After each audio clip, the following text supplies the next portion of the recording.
on to the second question that I had, which I forgot to ask. And it's about something. It's about shared parenting. And so, just to recap, you mentioned that 60-40 rule in the earlier video.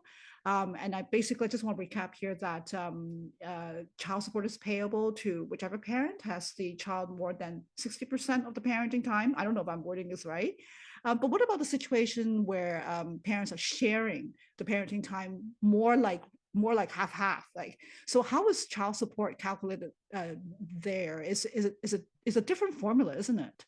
Yes, I mean, pretty much is the same formula. However, is it's taking into account rather than just one income, it's Mhm. taking into account both of parents' incomes. And then there's an offset from the higher earner to the lower earner that still flies exchanges between the parents.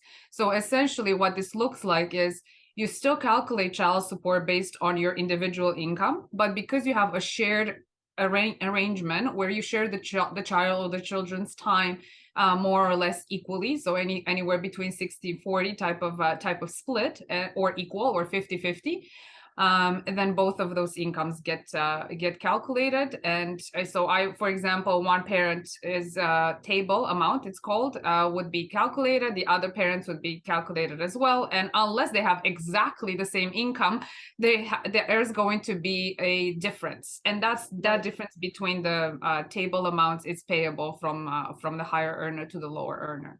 Ah, that makes sense. Okay. I think, Eva, you mentioned the other day about how there's some interplay between spousal support and child support. And so I was wondering if you could expand on that. What did you mean? Sure. So, child support always takes precedence over spousal support, Okay. meaning that if there are children that are entitled to child support and a spouse is entitled to spousal support from the same person, right? Mhm. The software that we use to calculate what should be owed will always um, prioritize child support. So, meaning that, let's say your child support is $1,500 a month. If then to pay spousal support on top of that, it would be too expensive, it would be unaffordable, our software would identify, Oh, wow. right? The other way is it works as well, meaning that if there are no children involved, Mhm. oftentimes you will see that spousal support is a little bit more increased because that means that there are more resources flowing between the two parties.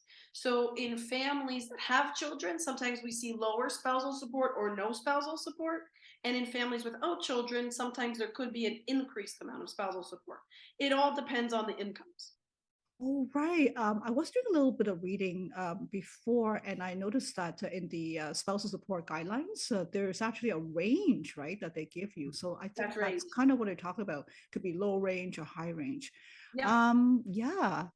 Okay. Thank you, Laura and Eva, for being here today, and thank you for everyone for watching. If you found these videos helpful, please subscribe, like, and share our videos, and we'll see you next time. Bye.